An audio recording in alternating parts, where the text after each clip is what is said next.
와주셔서 감사하고요. 일단 인간의 두뇌가 20살 때까지 어떻게 변하는지 간단하게 브리핑을 하고서 그리고 또 다시 깊이 들어가 보면 인간과 다른 동물 또 인간과 원숭이와의 가장 큰 차이는 인간은 직립보행을 하면서 그리고 또 머리가 커지면서 엄마 몸에서 좀 더 일찍 나와야만 생존하게끔 돼버린 거예요. 그래서 두뇌가 23%에서 25% 정도 성장했을 때 나오게 됩니다. 나오고 여기 그래프 보시듯이 3살 될 때까지 급속도로 두뇌가 밀도가 커지는 거예요. 밀도가 커진다는 거는 시냅스가 많아진다고 그냥 보시면 돼요. 막 가지치기를 한다고 보시면 돼요. 두뇌 안에서. 그래서 우리가 인간이 두뇌가 그렇게 다른 동물들하고 달리 두뇌뿐만이 아니라 몸까지도 덜 성숙한 상태로 밖으로 나오기 때문에 미국의 호피 인디언 전통 중에 이게 있어요. 아이가 9개월이 될 때까지는 절대 엄마 몸에서 떼놓지 말라라는 거예요. 애를. 그러니까 그 9개월이 될 때까지는 원래 다른 동물로 따져봤을 때는 뱃속에 있어야 될 애가 배 밖으로 나온 셈이에요. 그러니까 얘는 굉장히 당황스러운 거죠. 인간의 입장에서는. 그래서 그 캥거루 케어라 그래가지고 굉장히 그 스킨십이 굉장히 중요한 거예요. 그 따뜻한 그 엄마의 품이 그게 9개월 때까지예요. 그래서 9개월에서 10개월이 지나가면 이제 걸음마를 시작하기도 하면서 이제 슬슬 독립할 준비가 된 건데 그렇게 되는 거죠. 근데 이 3살 전에 흔히 말하는 애착 형성이 굉장히 중요하다고 얘기를 하거든요. 애착 형성. 근데 그 애착 형성이라는 거는 과잉 보호하고 좀 틀려요. 애착 형성이라는 것은 적절한 반응이에요. 적절한 반응. 그러니까 기저귀를 가는 데 있어서도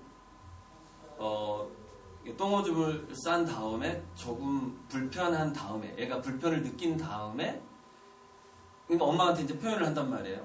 내가 지금 불편해하고 울기 시작한단 말이에요. 그런데 냄새만 맡고 이제 엄마가 먼저 아는 수도 있잖아요. 굉장히 그 민감한 엄마들은 냄새만 맡고 바로 갈아주는 게 더 안 좋다는 거예요. 왜 안 좋냐? 그거는 대화가 아니라는 거죠. 대화라는 건 뭐냐면 내가 엄마한테 불편하다는 표시를 해야 된다는 거예요. 불편함을 느낀 다음에 너 불편하구나 하면서 와서 그때 기저귀를 갈아주는 거죠. 근데 그렇게 우리가 살아간다라는 게 지능이 발달한다라는 게 다 그런 식으로 발달을 해요. 뭔가 문제를 만나고 불편한 거를 경험을 한 다음에 자기가 그 불편함을 느낀단 말이에요. 그리고 그거를 어떻게 할까 생각을 한단 말이에요. 내가 지금 어떻게 해야 되지? 근데 애들은 어떻게 할 방법이 없잖아요. 그래서 우는 거예요. 그래서 소리 지르고 우는 건데 그렇게 방법을 찾는 거예요. 아이의 입장에서는. 방법을 찾았을 때 누군가가 나한테 그 해법을 주는 거죠. 그랬을 때 그 두뇌 속에서 건강한 호르몬의 순환이 이루어집니다. 인간은 보람을 느낄 때 도파민이 나온단 말이에요. 그리고 뭔가 문제를 만났을 때는 그 아드레날린하고 코르티솔이라는 물질이 나오면서 그 문제에 대처하려고 그 몸을 준비시킨단 말이에요. 근데 그게 너무 오랫동안 나오면 안 돼요. 그게 1분 30초인가 그래요. 90초 이내에 그걸 해소해주면 되거든요. 어쨌든 그게 적절한 타이밍에 그 몸의 상태를 어렸을 때 바꿔주는 거하고 그 다음에 이제 예를 들어서 3살이 넘어갔을 때 어디 놀이공원을 갔는데 엄마를 잃어버렸다고 칩시다. 엄마를, 아이가. 근데 저는 이제 그 부모 교육을 할 때 일부러 미아 상태로 만들 필요도 있다라고 제가 얘기를 하거든요. 그러니까 그게 무슨 얘기냐면 열심히 뭔가를 관찰을 하다가 그 엄마랑 헤어지게 됐단 말이에요. 그럼 얘는 굉장히 큰 문제를 만나는 거잖아요. 그때부터 이제 두리번 찾기 시작합니다. 엄마가 어디 갔을까 이러면서. 그런데 그 엄마와 헤어진 상황이 나중에 그 아이가 커서 어떤 상황이랑 비슷하냐면 뭐 사업을 하다가 정해진 날짜에 돈이 안 들어오는 상황. 누가 뭐 빌려주기로 했는데 그 돈이 안 들어온 상황. 그 다음에 시험 공부를 열심히 했는데 자기가 공부하지 않은 데서 문제가 나온 상황. 이런 상황이랑 비슷한 상황이에요. 그러니까 어렸을 때 기저귀 갈던 상황, 놀이공원에서 엄마를 잃어버린 상황, 그 다음에 시험 문제를 만난 상황, 사업하다가 문제에 봉착한 상황이 다 똑같아요. 두뇌의 입장에서는 똑같단 말이에요. 그 위기를 만났을 때 나오는 호르몬이 따로 있고, 그걸 해소하려고 노력을 하다가 거기서 그거를 문제를 해결을 했을 때 도파민이라는 게 나와준단 말이에요. 도파민이 나오면서 삶의 보람을 느끼고, 도파민이 나오면 두 가지 그 효과가 있는데, 뉴런과 뉴런 사이의 그 연결이 굉장히 잘 되면서, 그러니까 지능이 좋아지게 만들어주는 거죠. 그 뉴런과 뉴런이 많이 이렇게 연결이 된 상태에서 그 효율성이 좋아야지 아이디어도 잘 떠오르고 그러거든요. 그런데 그 시도해보고 실패하고 시도해보고 실패하고 이런 경험들을, 그러니까 실패하다가 다시 그 실패를 극복하고, 시도했다가 어려움에 봉착했다가 다시 그 실패를 극복하고, 그럴 때마다 도파민이 확확 나와주면서 인간한테 생기는 능력이 뭐냐면 미래 예측 능력이랍니다. 미래 예측 능력. 그러니까 과잉보호를 받게 된 아이들이 성장했을 때 그 문제점은 뭐냐면은 그 성견지명 능력이 떨어지게 됩니다. 성견지명 능력.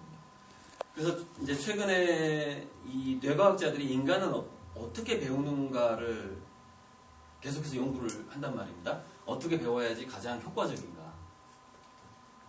그랬더니 자기가 직접 참여해야 되고, 그러니까 선생님이 일방적으로 가르쳐주는 방식이 안 좋더라는 거예요. 뇌 발달에 골고루 발달하지 않는다는 거죠. 그러니까 이렇게 되는 거죠. 일방적으로 배우게 되면은 이론은 많아지고 지식은 풍부해지지만 그걸 실행하는 데 문제가 많이 생긴다는 거예요. 시장에서 성공을 못하게 되는 거죠. 시장에서. 그래서 지금 영국의 어떤 학교 같은 데서는 아예 그 박사를 데려다가